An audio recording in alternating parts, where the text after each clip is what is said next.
Karena Allah menggantungkan cintanya kepada kasihnya Muhammad sallallahu alaihi wasallam, maka untuk meraih cintanya Allah itu dia harus terlebih dahulu mampu meraih cintanya Rasulullah. Bagaimana caranya agar dia mampu meraih cinta Rasul? Dia harus mau meneladani Rasul sallallahu alaihi wasallam. Dan semua dari ketentuan-ketentuan Rasulullah itu disebut dengan sunnah. Ya. Hafiz ala sunanin. Maka jagalah duhai orang-orang yang mendambakan perjumpaan dengan Allah. Ya, jagalah perkara-perkara sunnah. Wa adabin. Dan adab-adab. Bismillahirrahmanirrahim. Assalamualaikum warahmatullahi. Alhamdulillahi rabbil alamin.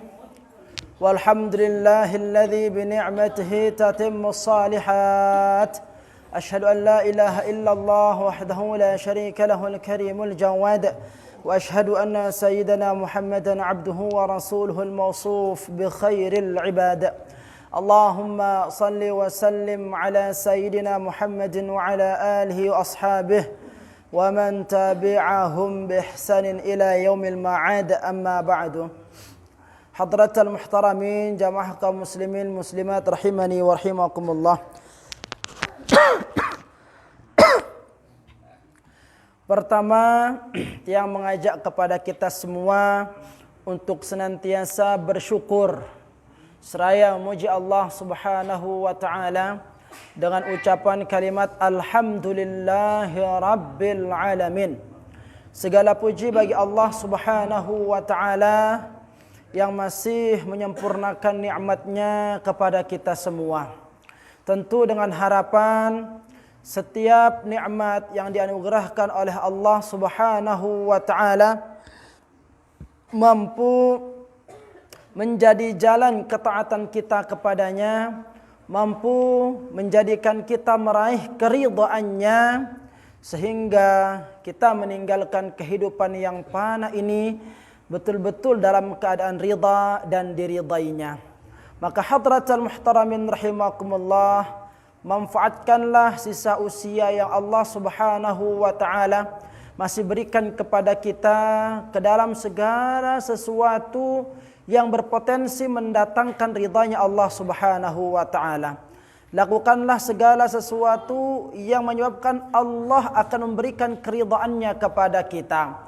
Maka hadratal muhtaramin rahimakumullah, dengan harapan semoga kehadiran kita bersama di majelis ta'lim kita niki mampu menjadi salah satu syarat, salah satu penyebab Allah menambahkan nikmatnya kepada kita dan semua nikmat itu mampu menghantarkan kita menuju keridhaannya. Amin ya rabbal alamin. Salawat terbaik dan salam yang paling sempurna semoga tercurah kepada manusia penebar rahmat yang diberikan kepada seluruh umat, yaitu Rasulullah sallallahu alaihi wasallam Muhammad yang kelak akan memberikan kepada kita syafaat pada hari kiamat. Maka semoga dengan setiap ucapan salawat yang kita lantunkan dalam setiap hari kita itu mampu menambah kecintaan kita kepadanya. Dan dengan kecintaan dengan kecintaan itu mampu menjadikan kita sebagai manusia yang dicintai oleh baginda Rasul sallallahu alaihi wasallam. Dan sungguh orang-orang yang telah meraih cintanya baginda Rasul sallallahu alaihi wasallam, maka sungguh dia akan berhak menerima dari apa yang dijanjikan berupa syafaat nanti pada hari kiamat, yang dimana pada hari itu tidak ada satu pertolongan pun yang mampu diberikan oleh manusia, yang mampu diberikan oleh makhluk manapun, yang dimana pada hari itu semua manusia sibuk dengan urusannya masing-masing. Bahkan digambarkan dalam Al-Quran, yauma yafirrul mar'u min akhih, pada hari itu semua manusia berlari Ya, yafirru mar'u min akhih, manusia berlari dari saudara-saudaranya. Kenapa berlari? Karena tidak mampu memberikan pertolongan. Ya, kita berteriak, mana saudaraku yang dulu sayang kepada diriku sudah tidak ada pada waktu itu. Kenapa? Karena saudara pada waktu itu tidak mampu memberikan pertolongan. Wa ummihi wa abih, jangankan saudara, ummih wa abih, bapak, ibu dan bapak pun tidak mampu memberikan pertolongan pada hari itu. Padahal ibu adalah orang yang melahirkan kita ketika kita hidup di dunia. Dia yang mengasihi kita, bapak yang senantiasa mencarikan kita nafkah untuk memberikan, untuk menghidupi kita. Tapi pada hari itu ibu dan bapak tidak ada yang peduli sama anak-anaknya. Wa sahibatihi wa banih, sahib, siapa yang mengaku dirinya teman setia ketika di kehidupan dunia pun juga pada hari itu tidak mampu memberikan pertolongan. Ya, wa akhi, siapa itu wa banih, mohon maaf, wa banih, dan anak-anak keturunan. Ya, bagaimanapun kita mengatakan, duhai putraku, dulu aku adalah ayahmu yang senantiasa mencarikan engkau banting tulang peras keringat, mencarikan engkau nafkah agar engkau bisa hidup dengan sempurna, agar engkau bisa hidup dengan mulia, maka pada hari ini tolonglah aku. Tetapi sungguh pada hari itu tidak ada siapapun, satu orang pun yang mampu memberikan pertolongan. Mengapa? Karena semua pada waktu itu dipenuhi dengan rasa takut. Rasa takut akan apa? Rasa takut karena sebentar lagi dia akan berhadapan dengan Qadhi Rabbul Jalil. Ya, ada yaumul hisab, di mana pada saat itu semua amal perbuatan manusia akan ditimbang. Ya, semua amal perbuatan manusia akan kembali ditayangkan dari semenjak dia ada di muka bumi ini sampai dia meninggalkan kehidupan dunia ini. Ya. Nah, dan semua tayangan-tayangan itulah yang menyebabkan manusia menjadi takut dan gemetar. Sampai tidak sempat kepikiran siapa ibuku, siapa anakku, siapa temanku. Ya, karena semua sibuk dengan persiapan menghadapi yaumul hisab.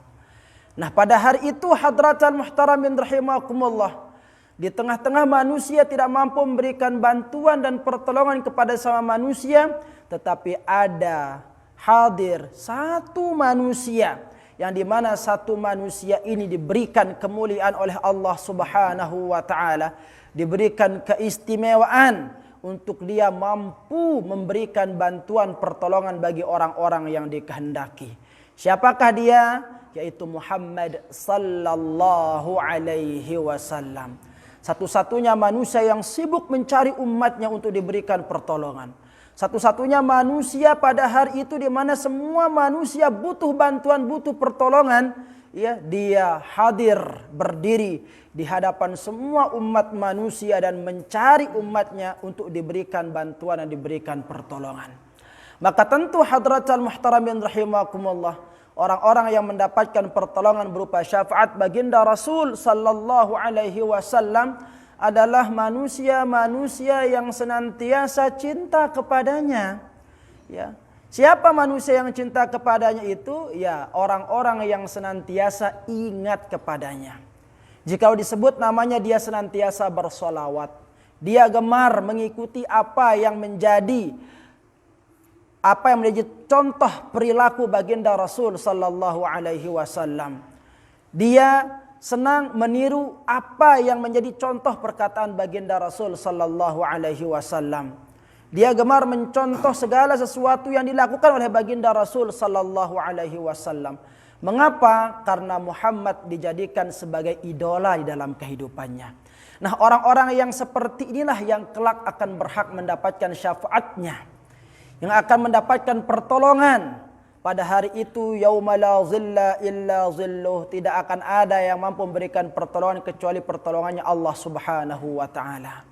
Maka hadratal muhtaramin rahimakumullah, semoga ucapan kalimat Allahumma salli ala sayyidina Muhammad wa ala ali sayyidina Muhammad mampu menjadikan kita sebagai manusia yang diakui sebagai umatnya, yang telah berhak mendapatkan syafaatnya. Dan pada puncaknya kita mohon kepada Allah Subhanahu wa taala agar diperjumpakan dengan baginda Rasul yang mulia di dalam syurganya. Amin amin ya rabbal alamin. Nah, hadratal muhtaramin rahimakumullah, kaitannya dengan Rasul sallallahu alaihi wasallam, maka pada Rasulullah itu ada suri teladan. Ya. Suri teladan. Laqad kana lakum fi Rasulillahi uswatun hasanah. Ada contoh kebaikan pada Muhammad sallallahu alaihi wasallam. Dan contoh kebaikan itu akan mau ditiru oleh setiap manusia. Oleh setiap manusia yang memiliki kriteria. Ya. Jadi meskipun semua kita ini mengaku umat Muhammad, tetapi tidak semua kita ini mau meneladani Rasulullah sallallahu alaihi wasallam. Kamu agama kamu apa? Islam. Beriman kamu? Beriman. Siapa Nabi? Muhammad. Tapi tidak semua dari manusia yang mengaku dirinya Islam, tidak semua dari semua yang mengaku Rasulnya adalah Muhammad mau meneladani Muhammad sallallahu alaihi wasallam. Maka siapakah manusia yang mau menjadikan Muhammad itu sebagai suri teladannya? Lanjutan ayat tersebut, liman kana yarjullah wal yaumil akhir, ya. Orang-orang yang menghendaki, orang-orang yang merindukan perjumpaan dengan Allah. Ini yang pertama. Orang-orang, ciri-ciri manusia yang mau menjadikan Muhammad itu sebagai idolanya, ya. Ada di dalam hatinya itu kerinduan untuk segera ingin berjumpa dengan Allah. Jadi orang-orang yang ingin berjumpa, yang tidak sabar ingin berjumpa dengan Allah Subhanahu wa taala, maka dia senantiasa gemar menjadikan Muhammad itu sebagai contoh dalam kehidupannya. Yang kedua siapa? Orang-orang yang rindu perjumpaannya akan yaumul akhir. Ya. Artinya apa? Manusia-manusia yang tidak takut mati. Manusia-manusia yang rindu, ya, akan kematian. Kenapa? Karena dengan kematian itu menjadikan syarat bagi dirinya untuk bisa berjumpa dengan Tuhannya. Ya. Ini dia. Orang yang rindu berjumpa dengan Allah. Orang yang percaya kepada yaumul akhir, ya, dan tidak takut mati, ya. Dan orang yang senantiasa berzikir kepada Allah dengan zikran katsira, dengan zikir yang banyak. Inilah di antara ciri-ciri yang digambarkan oleh Allah Subhanahu wa taala dalam Al-Qur'an, ya. Ciri-ciri dari manusia yang mau menjadikan Rasulullah sallallahu alaihi wasallam itu sebagai suri teladannya. Maka jikalau orang ini takutnya kepada Allah kurang, cintanya kepada Allah tidak ada, di dalam hatinya justru dia lebih takut kepada makhluk dibandingkan kepada Allah, ya, maka dia tidak akan mau menjadikan Muhammad itu sebagai suri teladannya. Orang yang takut akan hari akhirat, orang yang takut berjumpa dengan yang namanya kematian, orang-orang yang seperti inilah orang-orang yang tidak mau menjadikan Muhammad sebagai suri teladannya. Ya. Nah, kaitannya dengan itu hadratal muhtaramin rahimakumullah, untuk menjadi pengikut setia Rasulullah sallallahu alaihi wasallam, Nabiyuna Muhammad, ya, alaihi salatu wassalam, maka pelajaran kita pada malam hari ini al-muhafazatu 'alas sunani. Ya. Masih dengan materi yang sama, bagaimana kita mampu menjaga perkara-perkara sunnah. Mungkin di kitab Pelunggu halaman 25 tempatnya. Halaman 25. Wa minha al-muhafazatu 'alas sunani. Dan di antara wasiat yang 9 itu adalah al-muhafazah, menjaga 'alas sunan, perkara-perkara sunnah. Ya. Sebagaimana yang sudah sampaikan pada pertemuan yang lalu, kita sama-sama sudah ketahui bahwa sunnat itu ya, kalau ditarik ke dalam pembahasan fikih, maka dia memiliki definisi ma yuthabu ala fi'lihi wa la yu'aqabu ala tarkihi. Perkara yang ketika dikerjakan akan mendatangkan pahala, ketika ditinggalkan tidak akan mendatangkan dosa. Ini makna daripada sunnat di dalam ilmu fiqih. Lalu ketika dia dibawa ya, ditarik ke dalam ilmu hadis, maka sunnah itu memiliki makna apa? Ma wudhifa ila aqwalin nabi sallallahu alaihi wasallam wa af'alihi wa ahwalihi. Apa yang disandarkan kepada Rasul sallallahu alaihi wasallam, baik itu dari perkataan beliau, perbuatan beliau, dan segala macam bentuk ketetapan beliau. Ya. Was-sunnatu al-muthabu man qad fa'alah. Sunnat itu ya, al-muthabu man qad fa'alah. Berpahala ketika dikerjakan, walam yu'aqab, dan tidak berdosa, walam yu'aqab imru'un in ahmalah, ketika ditinggalkan. Ya. Ini makna daripada sunnat. Lalu pada bait di bawahnya hafidh. Maka orang-orang yang mengatakan dirinya salik, wahai orang-orang yang meniti jalan menuju Allah, orang-orang yang mendambakan kedudukan istimewa di hadapan Allah, hafidh, hendaklah bagi kalian untuk apa? Menjaga. Apa yang dijaga? Ala sunanin, perkara-perkara sunnah, wa adabin, dan adab. Ya. Orang-orang yang mendambakan perjumpaan dengan Allah, orang-orang yang mengatakan dirinya rindu kepada Allah, maka karena Allah menggantungkan cintanya kepada Allah menggantungkan cintanya kepada Muhammad, ya. Kan barang siapa yang mencintai Allah, maka hendaklah dia mencintaiku. Ya, sabda Rasul sallallahu alaihi wasallam, ya. Barang siapa yang cinta kepada Allah, maka hendaklah dia mencintai diriku. Nah, karena Allah menggantungkan cintanya kepada kasihnya Muhammad sallallahu alaihi wasallam, maka untuk meraih cintanya Allah itu, dia harus terlebih dahulu mampu meraih cintanya Rasulullah. Bagaimana caranya agar dia mampu meraih cinta Rasul? Dia harus mau meneladani Rasul sallallahu alaihi wasallam. Dan semua dari ketentuan-ketentuan Rasulullah itu disebut dengan sunnah. Ya. Hafidh ala sunanin, maka jagalah duhai orang-orang yang mendambakan perjumpaan dengan Allah, ya, jagalah perkara-perkara sunnah, wa adabin, dan adab-adab, digandeng dia di sini. Sunnah, adab, ya. Atat ma'thuratan an khairi man ja mursala, ya. Karena yang dua inilah yang akan mampu menghadirkan kebaikan, yang akan mampu mempengaruhi hati kita, ya. Manja mursala, ya. Ini yang akan mampu menjadikan kita terpaut dengan Rasul sallallahu alaihi wasallam. Ya. Maka kita baca di bawahnya lagi, hadratul muhtaramin, ya'ni hafidh ayyuhas salik. Maka ketahuilah wahai salik, talib li ridallah al-muta'attish, ya.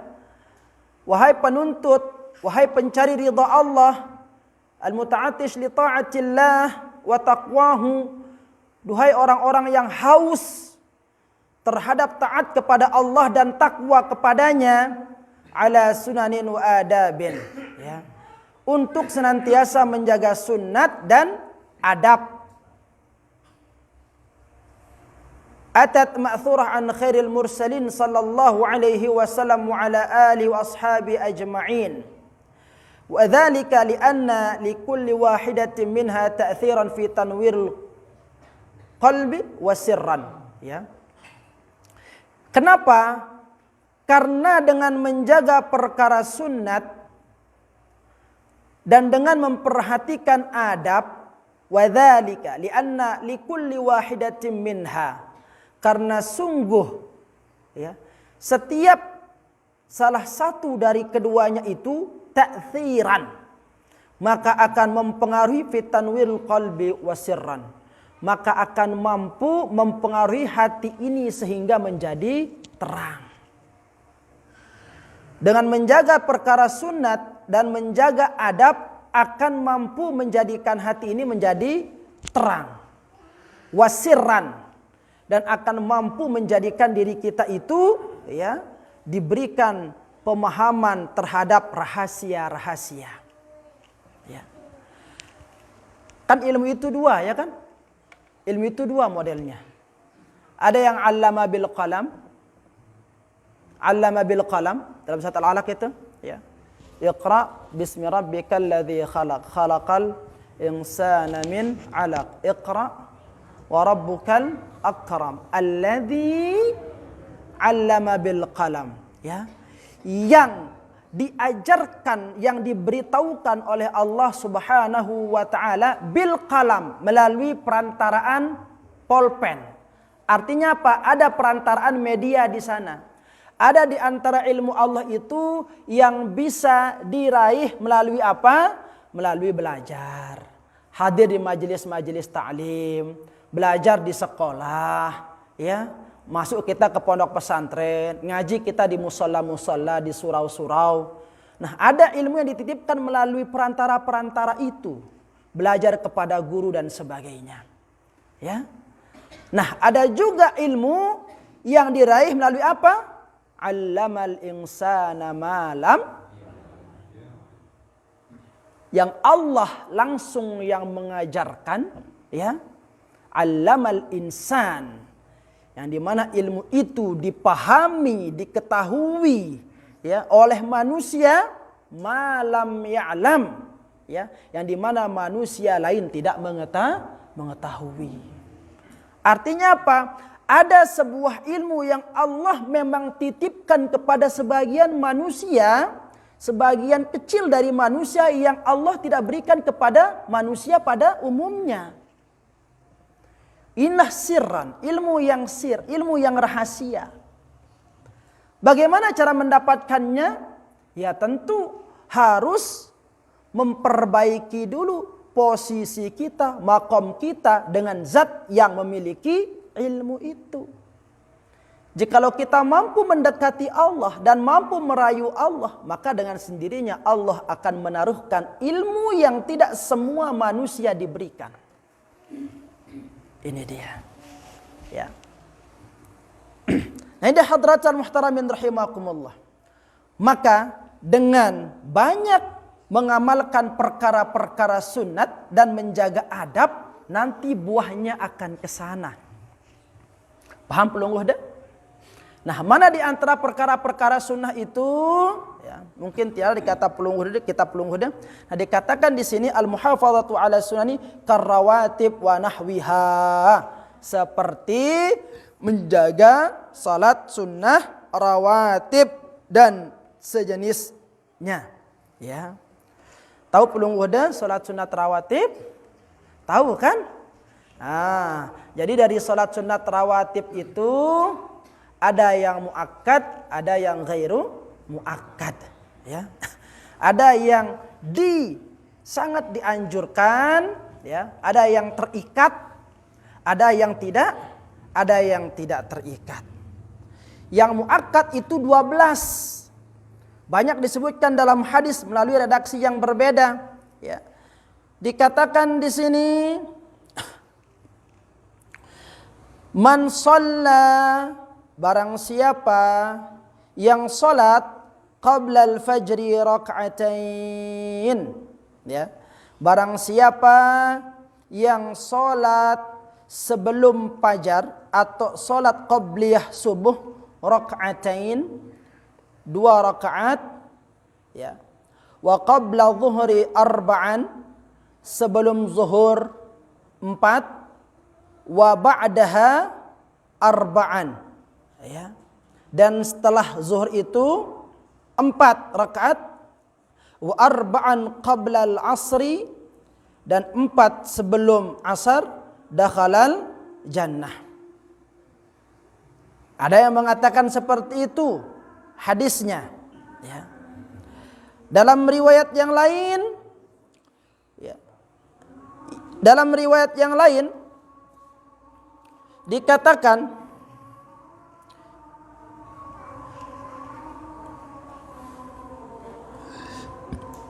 man shalla fil yaum wal lailati, ya, barang siapa yang menjaga salatnya dalam sehari semalam itu, ithnata asyrata rak'atan tatawu'an, menjaga salat yang 12 rakaat,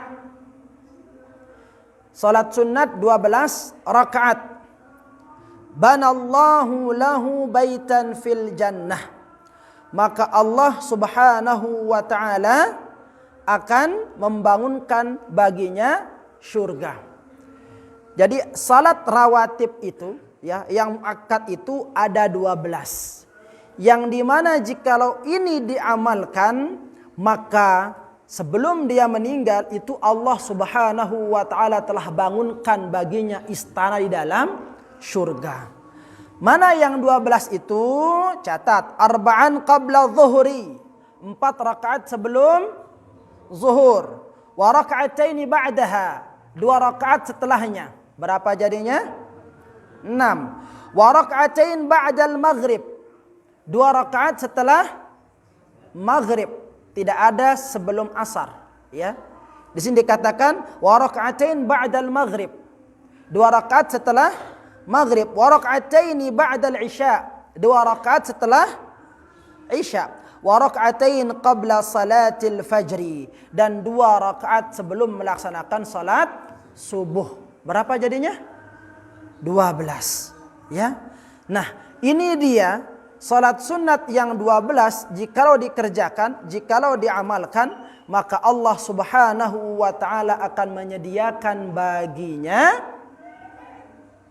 bangunan berupa istana di dalam surga, ya. Ini diantara keutamaan menjaga perkara sunat. Belum lagi salat sunat yang lain. Rak'ata al-fajri khairum minad dunya wa ma fiha, 2 rakaat sebelum subuh atau 2 rakaat yang kita kerjakan qabla subhi, ya, khairum minad dunya wa ma fiha, maka itu lebih utama, lebih baik dibandingkan dengan dunia dan seisinya, ya. Jadi sempatkanlah diri melakukan salat sunat sebelum subuh itu mana-mana, mana-mana 2 rakaat. Karena sungguh yang 2 rakaat itu pahalanya, kalau misalkan dibandingkan dengan harta kekayaan, lebih mulia itu, lebih baik itu dibandingkan dengan dunia ini beserta isinya, ya. Balente doang beli mere sehektar, beli balente ke demanten deh. Ida, Masya Allah, beli balena dengan ini sehektar jama beli balena. Nah sehektar doang mere camoh apa itu? Mere deman apa itu? Terus dalam balente ini, kursinya bagus, berdua mobil, berdua pesawat, berdua lolonyur, berdua lolon korma, berdua duren, selopuna. Kebeda manten deh. Nah, padahal balena belena pira, nggak sehektar, padahal lemamban narabe bale belena sehektar lemamban, ya. Nah, paling belah kita punya rumah misalkan 10 ara, misalkannya dengan halamannya. Nah 10 ara doang meredaman apa? Penuh dengan ngajumnya. Nah ini salat sunat hanya 2 rakaat. Ternyata itu lebih baik dibandingkan dengan dunia beserta isinya. Busip lu udah beli dunia ini. Lamun arah kepeng dah bau. Logo sigan mele berjual malak. Kan ngene. Ya. Nah, ini keutamaan daripada salat sunat 2 rakaat sebelum subuh. Makanya ya, kebiasaan di negeri Arab itu ya, baik di Mesir ataupun di Saudi ataupun di mana saja, itu biasanya jeda antara azan dengan iqamah khusus pada salat subuh itu lama. Ya, lama. Itu sampai setengah jaman, sampai 40 menit baru dia Allahu Akbar,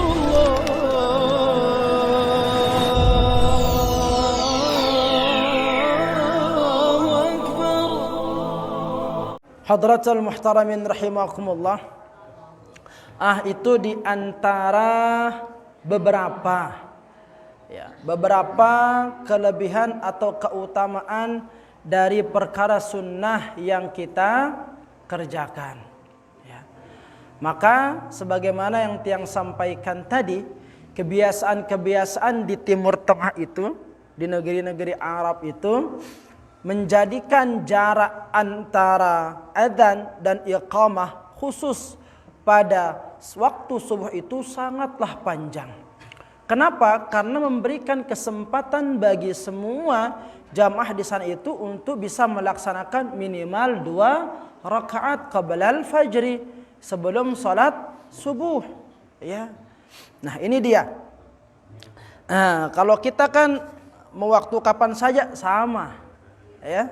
Sama. Yang penting patokannya apa? Datang imam sudah mulai gitu. Ya kan? Pokoknya asal datang imam qamat lah gitu. Apalagi kalau di masjid tuh asal pencet bel, teng dong, assalamualaikum, qamat sudah, ya. Jadi ini patokan, ya. Nah, padahal ada pahala yang sangat luar biasa yang bisa diraih sebelum melaksanakan sholat subuh itu, ya. Ini dia. Maka sebisa mungkin hadratan muhtaramin rahimakumullah, untuk kita bisa mengerjakan minimal 2 rakaat sebelum sholat subuh, ya. Minimal 2 rakaat, ya lumayan kan? Khairu minad dunya wa ma fiha. Kalau setiap hari kita punya dunia ini beserta isinya, tiba-tiba ketika ditimbang di yaumul hisab, udah enggak nampak lagi besarnya itu pahala itu. Lamun sejelo, misalkan dunia berarti lamun umur 40 tahun kali 40 tahun berapa hari ya? Ya. Kah dong bengumbe teblek pahalan pelungguh de selapuan. Ya. Nah, ini dia hadratul muhtaramin rahimakumullah. Ternyata gampang sekali untuk mendapatkan pahala itu, gampang sekali. Ya. Nah, lalu kita apalagi ke genta mau gawe salat sunat 2 rakaat sebelum fajar. Orang urasnya itu juluan manok sebetulnya ketimbang itu uras kan. Arak kadang-kadang ini model manusia, maka jauh dunia wa ma fiha. Akhirnya apa? Ketika bangun, wah senam dengan di sekolah 1, 2. Sudah itu salat sunat 2 rakaat dulu sebelum subuh. Bagaimana ini? Wah lewat bro, ya. Wah lewat waktunya lihat tuh. Wah tambah duha itu. Nah, duha beda lagi pahalanya. Ya. Kalau duha beda lagi pahalanya. Ada yang mau mengamalkan salat duha? Salat duha itu ya. Salat duha itu ya minimal lamun bau gawe ya minimal 2 rakaat. Itu duha. Maksimalnya berapa? Berapa? 12. Karena Rasulullah ya itu selalu mengerjakan duha itu 12. Sebagian sering Rasulullah SAW mengerjakan 12 kalau duha itu. Ya. Kalau duha beda lagi keutamaannya. Kalau mau dibaca di sini, ya besar sekali. Man sallat duha 12 rak'atan imanan wa ihtisaban kataballahu lahu alf hasanah wa maha anhu alf sayyi'at wa rafa'ahu alf darajah wa banallahu lahu baitan fil jannah wa ghafarallahu lahu dhunubahu kullah. Coba. berpotensi untuk diampuni dosa kita di sana. Ya. Dalam hadis yang lain, man shallat duha 12 raka'atan, barang siapa yang melaksanakan salat duha 12 rakaat, banallahu lahu qasran fil jannah min dhahabin, maka Allah Subhanahu wa taala akan membangunkan baginya istana dalam surga yang di mana istananya itu terbuat dari emas. Anak dan berdua balik ngudu emas lopuna. Lawan piloknya jarak mungkin. Pilok-pilok doang logo warna emas. Ya, inian logonya emas nih, tulen-tulen emas. Ya. Paling beli emas dengan mamban, paling beli emas dengan mamban, mara beli Ka'bah. Paling beli no emas dengan mamban, mara beli Ka'bah. Kalau tu haji atau umrah beli kalong letono, matan ino gambar pindan Ka'bah. Paling beli emas dengan mamban, mara beli Ka'bah. Ya. Nah, ini ompol-ompolan Allah Subhanahu wa taala akan bangunkan apa? Akan bangunkan istana yang di mana istana itu terbuat dari emas. Ya. Maka kalau pelunggu ingin berusaha emas, nah dari sekarang saja. Ya. Dari sekarang aja berusaha emas gitu. Tabung. Tapi emas ini sangat luar biasa, hadratan muhtaramin rahimakumullah. Lawan pelunggu dengan dalang kepeng, semakin hari kepeng darah ajinah, tentu apa ndek? Semakin darah ajinah kan? Lamun lae patuta masih beci, jangankan pelunggu. Tiang saja kalau waktu masih beci itu, lamun tebedue kepeng selai rupiah penuh mau tembeli kacang. Ya, mau tembeli pelcang selai rupiah. Lain nih, lamun naka pelcang pirajin pelcang. Lamun 2 yu enggak 2 urat kangkung nah. Ya. Lamun si mangkin nih. Artinya semakin bertambah usia bumi ini, harga kepeng itu semakin tidak ada. Tapi kalau emas semakin tahun semakin mahal. Ya, mulai liakan aji 12 yu mungkin, aji 7 yu, terus tak aji selai yu, ya, tak aji 75 yu, makin pirajin emas hampir 1 juta. Hampir 1, itu pun yang tidak 24 karat. Kalau yang 24 karatan, nah, pirajin. Maka kalau mau menabung, lebih baik menabung emas dibandingkan nabung kepeng. Jadi seperti itu, ya. Kok bisnis jadinya kita bicarakan ini? Ya, ini kita berbicara pahala. Ya. Memang manusia ini model-model itu kadang-kadang dete ini semangat begawian, namun namanya jelas upah kan ngono modelnya. Ne jelas doang ngejulu upah tapi temele pedas begawian teu ngono pun. Mele ide nambah le bangkatku, pira beli bangkat deh 1 hektar. Biasa-biasa ada nambah. Si tegan poin nambah 1 hektar. Pira julu upah aku? Nah, lamun jelas upah teu beru ampo tepertimbangan mele atau ende. Nah, misalkan de nambah le bangkatku 1 hektar. Bilang julu ku gaji ide seere tanah. Bahkan cemoh langsung nambah kan? Seperti itu. Memang model-model kita ini ya begitu. Ya, masih ibadahnya itu bentuknya merangkun dengan si bisnis. Dengan si pedagang, lawan mau bati dan agan mele ibadah. Nah, ini model-model kita ini. Boleh enggak seperti itu? Boleh, tahapan-tahapan. Ya. Nanti kalau kita sudah pada posisi yang betul-betul dekat dengan Allah, oh sudah tidak berharap itu lagi. Ya. Ada sopo ina rajin baca al-waqiah bilang kelima, ina masya Allah rajin sekali sudah. Bukan tiang heran setiap bilang jero ini berombo aja nih waqiah diri. Nah ke waqiah jemaat tabligh waqiah, ini waqiah diri kumbena kan jantina lancar rezekinta. Artinya apa? Dia membaca surat waqiah itu niatnya apa? Agar dimudahkan, dilancarkan rezeki. Akhirnya kalau nggak ada kaitannya dengan rezeki nggak mau baca Al-Waqiah. Akhirnya kasihan surat-surat yang lain. Al-Baqarah nggak pernah dibaca. Iri Al-Baqarah itu. Ya. Ali Imran tidak pernah dibuka. Al-Anfal, An'am nggak pernah dibuka. Ya. Yang dibuka kalau enggak Al-Waqi'ah, Al-Muluk. Al-Waqi'ah, Al-Muluk itu terus setiap hari. Nah ini dia. Boleh nggak seperti itu? Boleh. Boleh. Bertahap. Ya. Nah, kalau orang yang sudah memiliki kedekatan dengan Allah Subhanahu wa taala, maka tidak akan ada motivasi ganjaran seperti itu. Kenapa? Karena yang diharapkan cuma satu. Apa? Allah, bagaimana caranya Allah ridha kepada dirinya. Asal kekasihku Allah senang sama aku, yo wes. Itu yang terbaik. Ora popo, aku digaji atau ora digaji, misalnya kalau bahasa Jawanya itu. Mau digaji atau tidak digaji, ora popo, enggak masalah. Yang penting bosku senang. Yang penting majikanku senang. Nah, ini orang kalau sudah memiliki kedekatan dengan Allah seperti itu. Enggak peduli mau dikasih pahala atau enggak dikasih pahala. Yang penting ini perbuatan aku kerjakan. Ini tugas aku kerjakan. Dengan aku mengerjakan tugas ini Allah senang kepada diriku. Selesai. Nah ini dia. Ya. Tapi bertahap. Nah bertahap. Sama seperti kita zikrullah. Nanti kita akan bahas zikir. Mungkin ada pembahasan tentang zikir. Ya. Kan kalau mengamalkan zikir sekian. Keutamanya begini.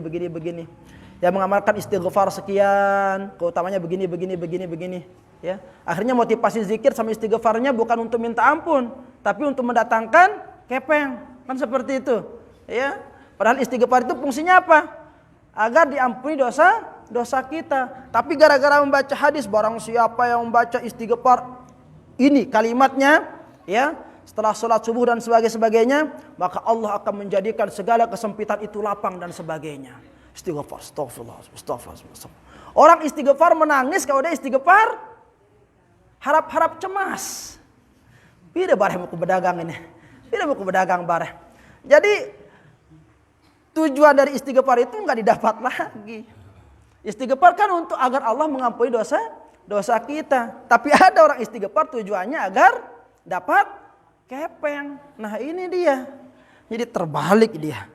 Ya, boleh nggak seperti itu? Boleh, tapi untuk pemula nggak apa-apa. Ya, nah insya Allah nanti pada pembahasannya kita mungkin akan nyampe ke sana. Ya, keutamaan zikir, keutamaan salawat, keutamaan istighfar, keutamaan